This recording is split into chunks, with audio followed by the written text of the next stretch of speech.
am back. I tried to lay down and then was just getting pissed off that all the other issues I was having with this live stream, and felt like I needed to get up and try this one more time. So hopefully it is working. Internet is acting a little weird, so I might kind of pop the video in kind of here and there on this and see how the feed reacts to it. But okay, so we tried this 2 times already, and I just want to give it another go. And okay, so I pulled some clips of some interesting stuff kind of going on with like the DNC, Laura Loomer, and then some good old police encounters in Florida. So let's get into this police officer who is letting the cat out of the bag when it comes to arresting juveniles. Let's check this out. During an arrest. And that arrest was caught on camera and has now gone viral. Local 10 News reporter Andrew Perez is live to show us. Andrew. So much so that Internal Affairs is now involved in all of this. Authorities are more concerned about what the deputy said. Yes, I do have the freedom of speech.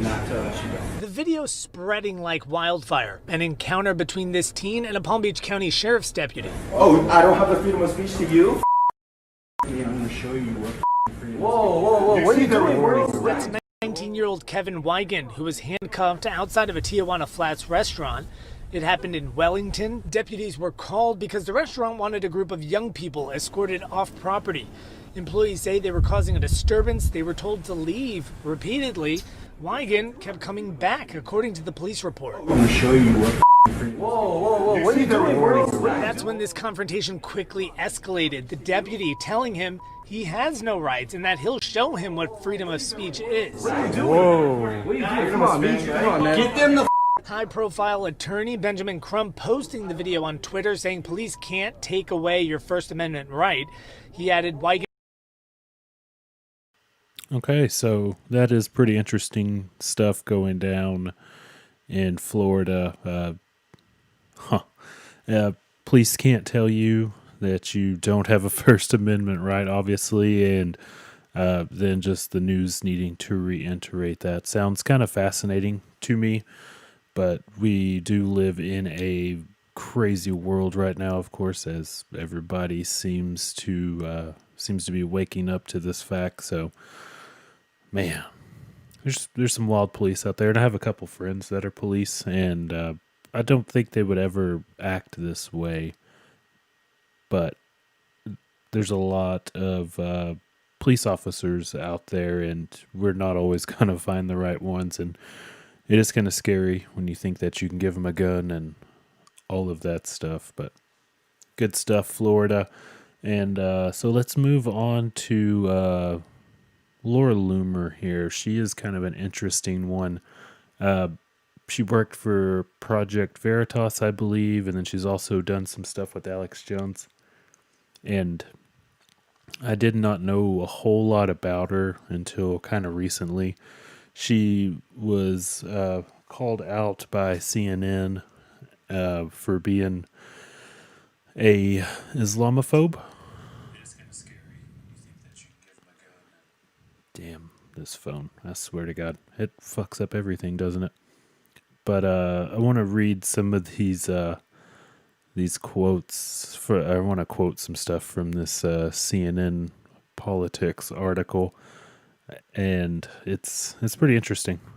I don't believe she outright said this, and what would lead me to believe that is that CNN is writing it, and obviously they are a shit show of a media.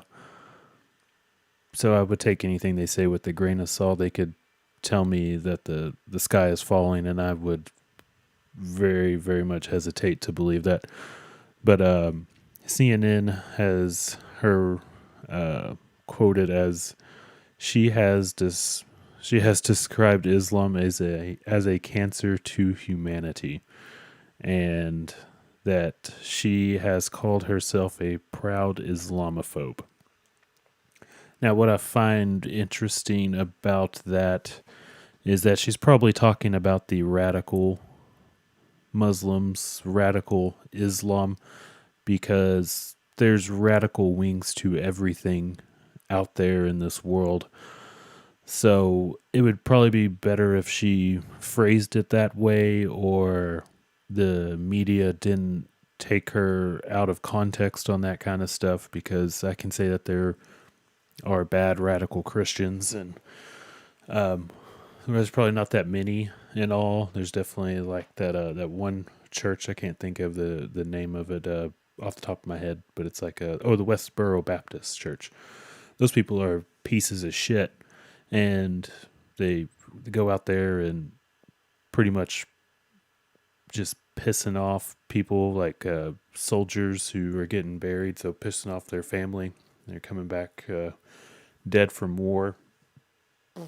But nobody really talks about that, and they just want to talk about Muslims getting hated on. And while that is a problem, we have to kind of parse out these details and figure out why Muslims have been radicalized. And a lot of it has to do with our own government funding them for probably like over 40 years now. Shit, probably longer than that. But we have funded them to destabilize the countries in the Middle East, to use them as proxies against Russia and other countries, and to destabilize pretty much regimes that have been kind of cohesive and have done decent things for their people. But if they're sitting on any kind of minerals or anything else we want, we fund them with money, with arms, with training, and then set them loose. And they're occasionally going to go out there and fuck up other stuff, and then we get involved and send our boys and girls over there to fight them, and we end up with seeing just crazy shit on the news, and people like Luara Loomer are going to comment on it because she seems to have a brain and well articulated, outspoken, and so have you. So the media doesn't like that, and she points out an obvious flaw within a certain sect, a religion, a people, and they're going to jump on her, and they pretty much want to drown out her opinion and stuff like that. So good job, CNN. You are shitty reporters as always. But she got she won her primary race against another Republican in the 21st district of Florida, the Mar-a-Lago district, as it is called. But here is her reaction to getting congratulated and getting the victory.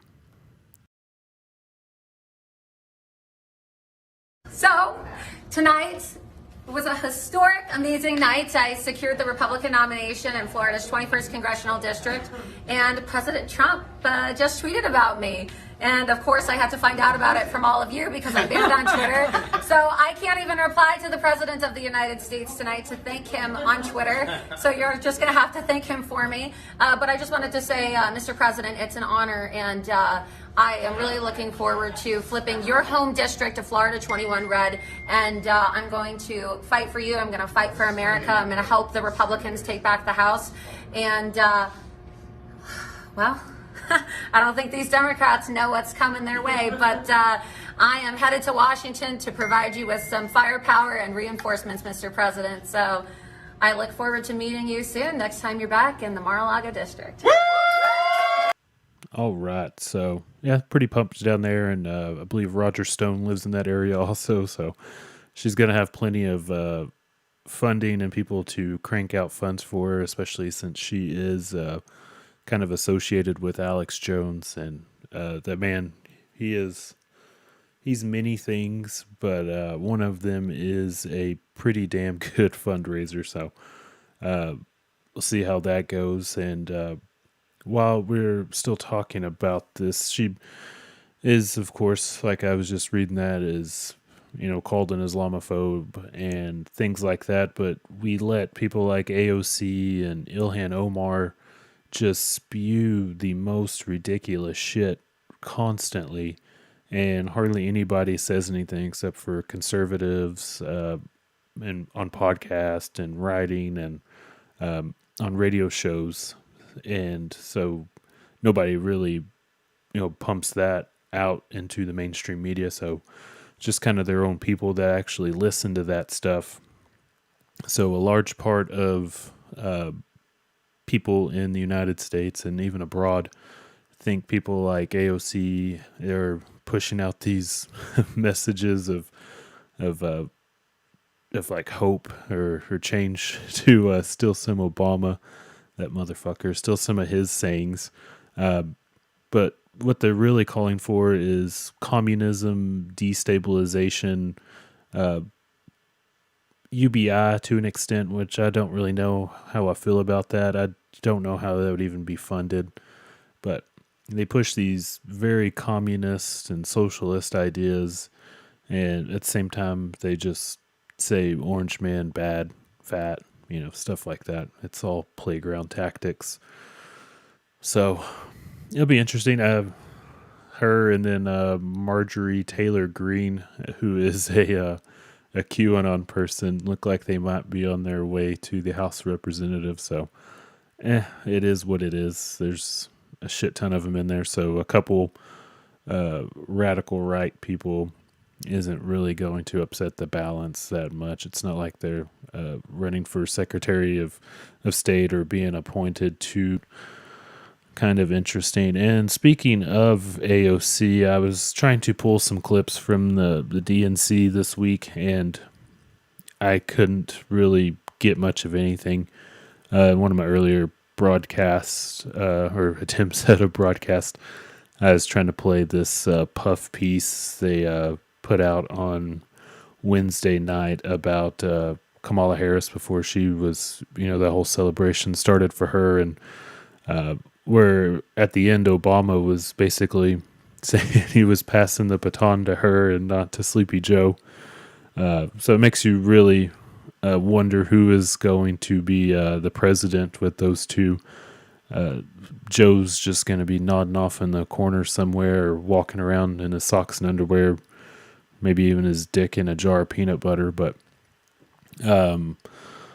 let's get back to what AOC said. And this, maybe, I don't know, somebody out there can make some sense of this. And if you're watching, I know it's late as shit. It's almost midnight now. But if you want to call into the show, the number is 325-732-5343.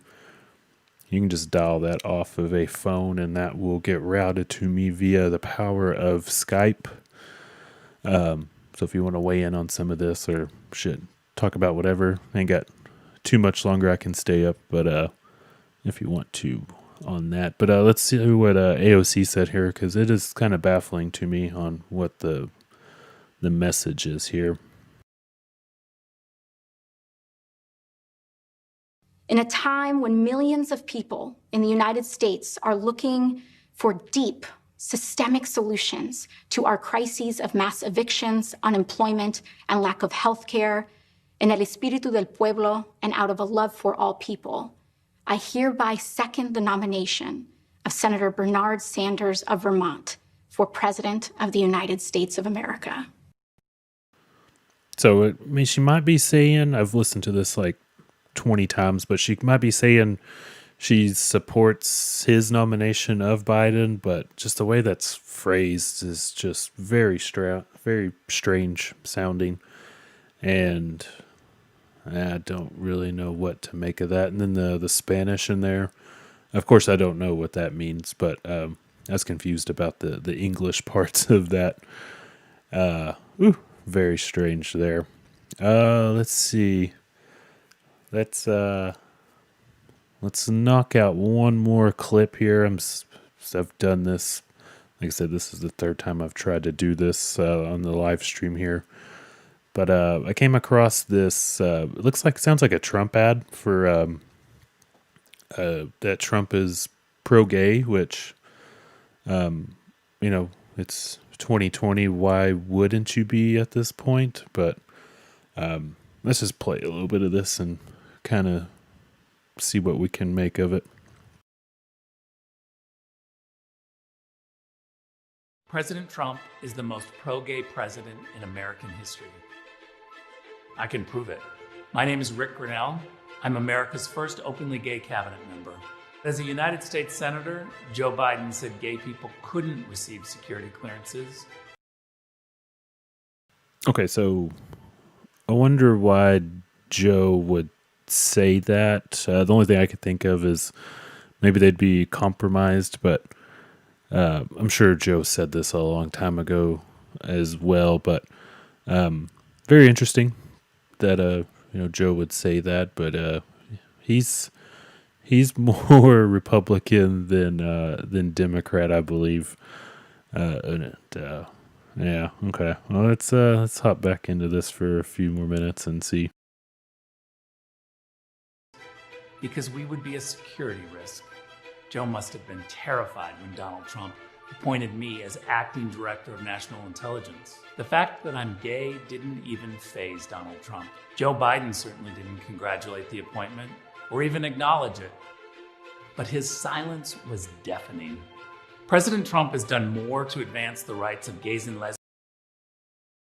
And like I said, this isn't like a terrible ad by any means of the imagination, but just why we have to boil things down so simply to if you're pro-gay or anti-gay. And Joe Biden is a racist for sure, so if he's anti-gay, that wouldn't surprise me at all. It seems pretty clear that usually people at that age, hitting on the doorstep of 80, they are definitely out of touch. And I think that's one big issue we have with politics is that we elect these old ass people to tell so many people that are younger than them how to live and what kind of laws should govern them. And I'm not saying that people who are like 18 or something like that should go out there and be in charge of anything. They could barely manage their bank accounts. I'm in my 30s, early 30s, and I still can't figure that shit out. I'll let my wife do it. But, this whole system is just so fucked right now. And it has been for a long time. This isn't anything new. But, okay. Let's hop back into this for another minute or so. Lesbians in 3 years than Joe Biden did in 40 plus years in Washington. For 4 decades, Joe Biden has attacked the LGBT community. As a U.S. Senator, Biden supported Don't Ask, Don't Tell and the Defense of Marriage Act.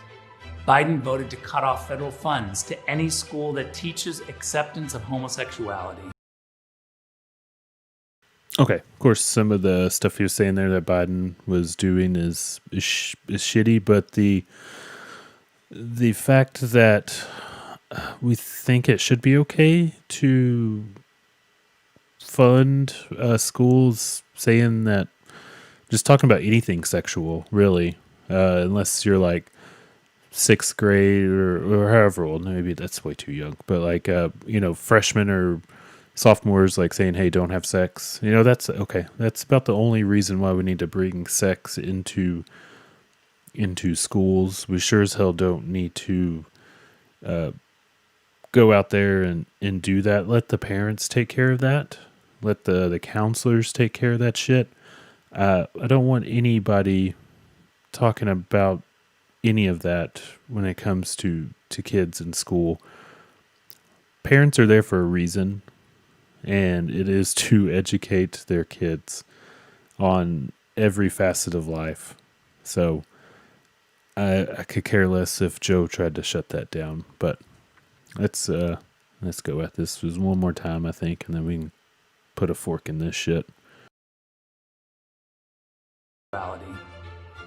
Biden said again and again that he was against marriage equality. Senator, do you support gay marriage? No. Marriage is between a man and a woman. And now, well, now that we've made progress, Joe Biden has changed his mind. I know firsthand that President Trump is the strongest ally that gay Americans have ever had in the White House. Donald Trump is the first president in American.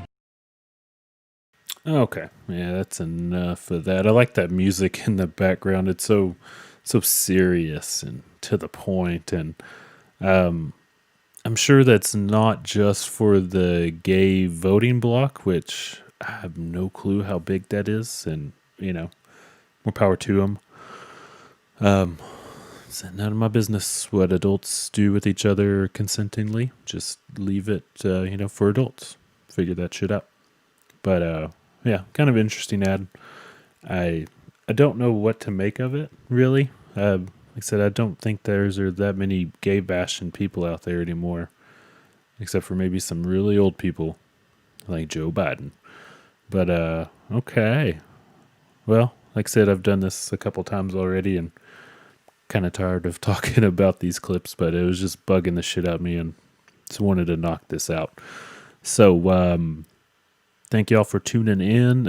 This will be rebroadcasted onto podcast apps because I originally had a podcast and wanted to try out this live streaming thing. And then as the show grows with the live stream, we can get some calls going and get some interactions. And I'd love to hear other people's thoughts on stuff like this and not just me live in this echo chamber of my own thoughts and shit talking into a microphone. I'd love to get other opinions and then like I said, we're not going to do all politics all the time. I'm not an extremely political person. I think the system is heavily flawed and Trump or Biden aren't the answer. I think the people are the answer, and we need to collaborate and show the world that we are a hell of a lot smarter and better at making decisions for what we need to do locally and not just put this blanket policy over the United States for even something like COVID, which, damn it, I had to say the word. Ooh, that's the longest I've done a show, 20-something minutes, and not say that damn word. But, yeah, so I'm going to do this on Tuesday, Thursday, and Saturday nights, hopefully around 9 during the weekdays.